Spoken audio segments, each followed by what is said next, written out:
নমস্কাৰ আপোনালোকক দেখুৱাইছো এটা পিওৰ সোণেৰে নিৰ্মাণ কৰা অসমীয়া গহনা অৰ্থাৎ দুগদুগী এটা পিওৰ গোল্ডত নিৰ্মাণ কৰা আছে 22 ক্যাৰেট সোণেৰে নিৰ্মাণ কৰা এটা দুগদুগী এটা সক হলমাৰ্ক যুক্ত আছে সম্পূৰ্ণ 22 ক্যাৰেট 916 হলমাৰ্ক সংযুক্ত অসমীয়া গহনা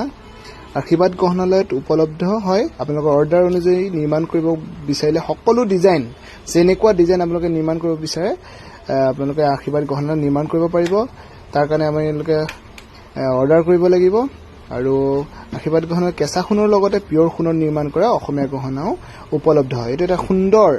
সুন্দৰ ফিনিশিংে নিৰ্মাণ কৰা এটো অসমীয়া গহনা অৰিজিনাল গোল্ডত 22 ক্যাৰেট গোল্ডৰ ফ্ৰেম আৰু 24 ক্যাৰেট গোল্ডৰ ফিনিশিং নিৰ্মাণ কৰা এটো এটা গহনা হয় আৰু আপোনালোকৰ কেনেকুৱা লাগিছে কমেন্ট কৰি জনাব বুলি আশা থাকিল ধন্যবাদ